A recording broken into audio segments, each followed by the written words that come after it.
The tactical ripple effect. Man United's blockbuster signings of Mbeumo and Cunha. When the Red Devils splash over £120 million on two new attacking players who aren't traditional strikers, the old system simply won't stand still. Shifting mindset. Manchester United's attacking reset. Manchester United's successful acquisition of both Bryan Mbeumo and Matheus Cunha in a single summer clearly signals one thing: Ruben Amorim is redrawing the tactical structure from its roots.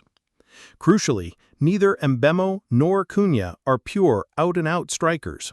Instead, they are versatile, wide-ranging players who excel as number 10s or inside forwards, meaning they play behind the central striker or drift in from the wings.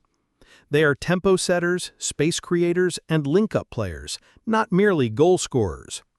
Given Ruben Amorim's preference for a flexible 3-4-3 that can morph into a 3-4-2-1 or 3-5-2 depending on the situation, the arrival of Mbeumo and Cunha creates a powerful domino effect across all lines, especially in midfield and wingback positions.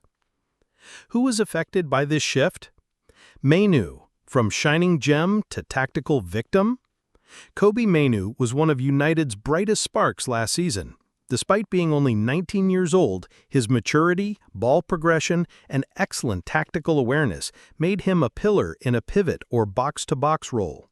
However, with Amorim now likely to pull Bruno Fernandes deeper to partner a ball winner like Casemiro or Ugarte, Mainoo immediately finds himself at a disadvantage. Where's the problem? If Bruno stays high, Mbeumo or Cunha would be pushed wide, where they can't fully utilize their qualities. If Bruno drops deep as a deep-lying playmaker, Mainoo would be forced higher, a role unsuitable for his current profile. Essentially, Mainoo is a midfielder who tends to control the tempo from deep. He needs space and a defensive-minded partner to freely progress the ball. But now, if Ruben opts for a Bruno Ugarte or Bruno Casemiro midfield access, Mainoo might be on the outside looking in. Amad Diallo. Integration or sacrifice?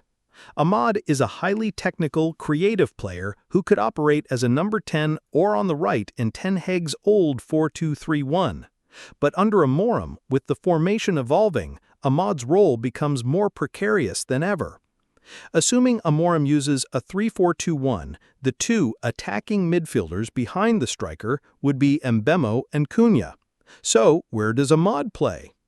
If wide right, he'd have to compete with Dalot or Mazraoui for a wingback role, a position demanding strong defensive capabilities, deep support, and physical strength, none of which are Amad's current strong suits.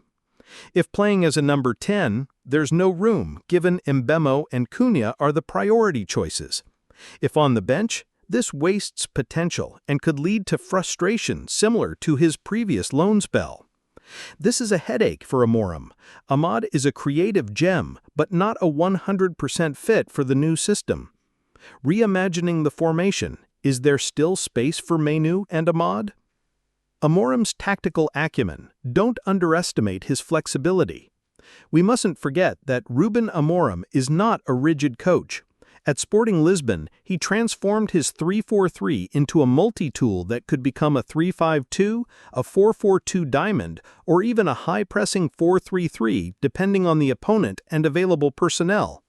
So, at Manchester United, with Bruno, Mbeumo, Cunha, Amad, Mainoo, Rashford, Garnacho, and Højlund at his disposal, is there a system that can maximize these assets without wasting potential?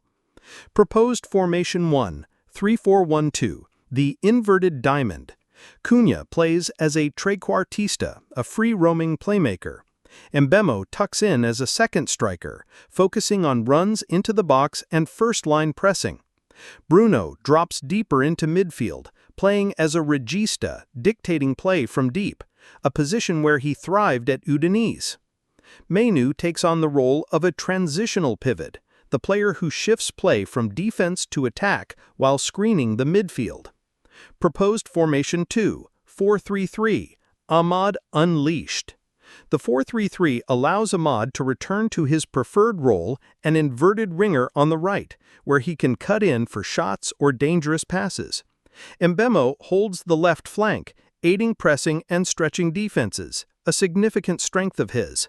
The special aspect: with this formation, Mbeumo becomes the tempo setter, which Amorim needs to free Bruno from defensive responsibilities. Hypothetical scenario: against deep-sitting opponents. When facing defensively minded clubs like Burnley or Crystal Palace, United needs a highly creative formation to break down low blocks. Tactical suggestions: play Mbeumo as a right-sided interior to draw out opposing defenders. Have Ahmad tuck in as a secondary number 10. Cunha and Mbeumo constantly interchange positions, making them unpredictable for the opposition defense. This helps Ahmad avoid playing wingback and instead become a hidden number 10 in a system that creates a second layer of pressing, a very interesting role. Inventing new roles: false 8 for Mbeumo, inside raider for Ahmad. Sometimes the issue isn't the formation, but how individual roles are placed at the right tactical intersection. For Mbeumo, he doesn't need to play as a classic pivot partnership.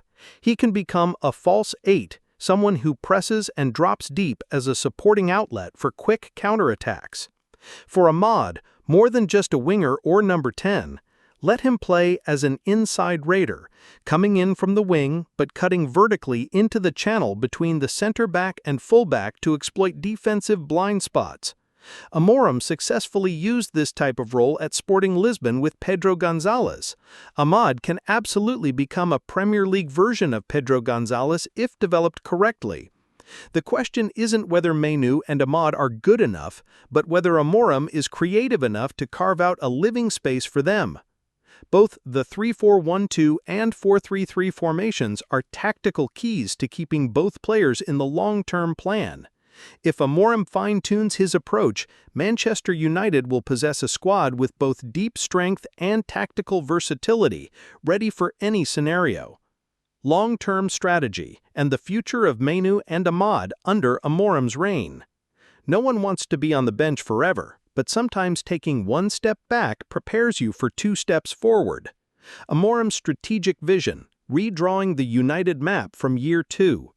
Ruben Amorim isn't simply arriving to put out fires as Ten Hag was once hoped to do.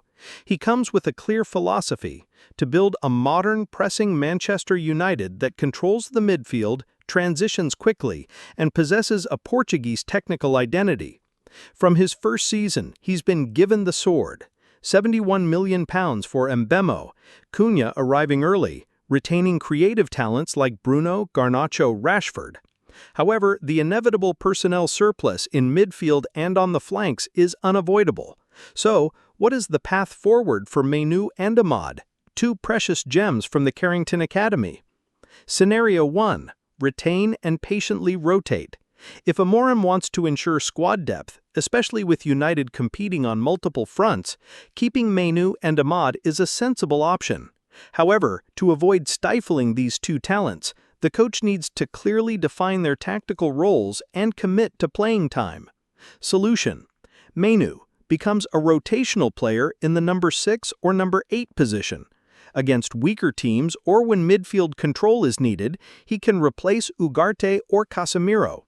Ahmad comes off the bench as a tactical sub when breaking down defensive blocks or providing sudden impact on the wings. Advantages: no player loss, maintains competition. Disadvantages: can lead to frustration if not utilized enough. Scenario 2. Loan out, a strategic step back. If there are too few opportunities this season, Mbeumo and Ahmad could be loaned out to Premier League or La Liga clubs, where they can develop in a top-flight environment, then returned fully powered. Examples: Mbeumo to Brighton, where De Zerbi would help him hone his deep-lying playmaking; Ahmad to Sevilla or Real Betis, teams that prioritize technical play and aren't afraid to give young players a chance. This isn't about discarding them, but rather a form of advanced off-site training. Learn, return, and be ready to become key players next season. Optimized United lineup in 2026, when all pieces fall into place. Assuming Amorim succeeds and players like Mbeumo and Cunha integrate well, with Manu and Amad developing significantly, the ideal lineup could be as follows. Goalkeeper, Onana. Three-man defense, Martinez, Harry Maguire, Lenny Yoro or Matthias de Ligt. Midfield, Casemiro or Ugarte, Manu, Bruno. Attacking midfielders, Mbeumo, Cunha. Striker, Højlund. Quality substitutes, Amad, Garnacho, Kobe Manu, Harry Amos.